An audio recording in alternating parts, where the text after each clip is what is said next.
PGCE, they said, become a teacher. It's a perfect job for a woman, they said. A nice second income, they called it, safe and reliable around childcare. But deep down, I knew that wasn't my story. For a starter, I was single, so my income was the only income. And I'll be honest, I have expensive tastes. The other thing was, I didn't have any children either, and to this day, never did. What started as a gentle push towards a woman's occupation was actually a much bigger barrier. It was unconscious bias at play. And I'll be honest, it nearly had me settling for that life. In fact, 2 or 3 times I applied for that PGCE. But thankfully, the universe heard my plight and allowed me to rewrite that script. I was able to defy expectations, work in a man's world to a very good standard, and then build the business of my dreams. I don't have to ask anyone's permission to spend money, and I'm a true partner to my husband as he is to me. This blog is about how I step beyond that bias and into the life of my dreams. If we're meeting for the first time, I'm Churchill, and I'm on a mission to help women grow in self-confidence from the inside out and the outside in. If you have a question or want to leave a comment, please do so down below. I'll always get back to you. A thumbs up is always appreciated, and of course, for more like this, please subscribe to the channel. Teaching had always been pitched to me as the obvious occupation. It was safe, steady, ideal. You could work it around the children.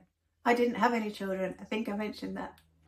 At the time, I didn't recognise that as bias. It was just what women did, especially in my family. All the women were teachers and they taught until they had their children in some instances, or beyond that, given how good the maternity leave was, and so on and so on. At family parties, I would look around and find all the women at one end of the room clucking about how hard it was to teach. You know how teachers do, and my husband's a teacher now, so I'm allowed to say that. But all the men would be at the other end of the room discussing business. I wanted to be with the men in their crowd discussing business. I held my dad on a very high pedestal. He was MD for a large company for a long time. He is my idol, and I wanted to be in that conversation, but it was a closed group. I don't remember the exact point, and I really knew that I was no way going to be a teacher, but I think those conversations that I wasn't allowed into were really a big part of that realisation. I couldn't stand the thought of coming home every night moaning about marking, scheduling, all the rest of it. I also didn't fancy anyone telling me when I could or couldn't go on holiday, and that's quite a confining thing for a teacher. So each time I did apply for that teaching certificate, it wasn't with me full of excitement. It was actually me feeling really confined, restrained. It's not that I disrespect the profession, I don't at all. In fact, there's absolutely no way that I could get up every day and go and do what a teacher does. It just wasn't my dream. It wasn't for me. My dreams were bigger, bolder, and if I'm really honest, more lucrative. But here's the thing about unconscious bias. It's sneaky, it hides in plain sight, and it convinces you that that path that everybody's pushing at you, because they believe it for you, that it's safe, that it's reliable, and it's the one that you should take. Nobody was doing anything wrong wanting that for me. It's just that I didn't want it for myself. But safe wasn't enough for me. I needed to be more than that nice second income. I wanted to build something powerful, something that reflected the ambition that I had burning inside. So I started to push back. So just as I was beginning to question that traditional path for I don't know how many times, the universe threw me a curveball for which I will forever be grateful. I met my now husband. With both of us working shift patterns, we realised quite quickly that one of us needed to change. Otherwise, we were never going to see each other. And it was the obvious decision that I should make the change. He was successfully in a career. I was just really a glorified waitress.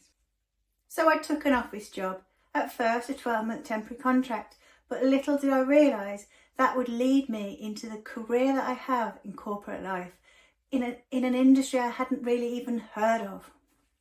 That office job introduced me to the industry of facilities management.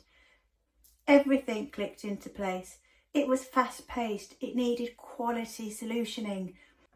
With problem solving thrown in, I thrived on the variety that it gave me.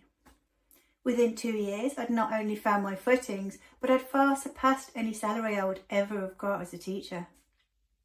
I felt like I was finally in the life that I was meant to be. By the time I hit my mid-30s, I'd climbed the ladder really successfully, and I was honestly quite proud of the achievements that I'd made. But something nagged at me, something I couldn't ignore. As I looked around, I noticed women everywhere were hitting an invisible barrier, myself included. It didn't matter how skilled or experienced we were, we seemed to be hitting an invisible barrier that was impenetrable. And that's when my next career fell into place. I knew I couldn't just sit around and watch women hit this barrier and not know what to do about it.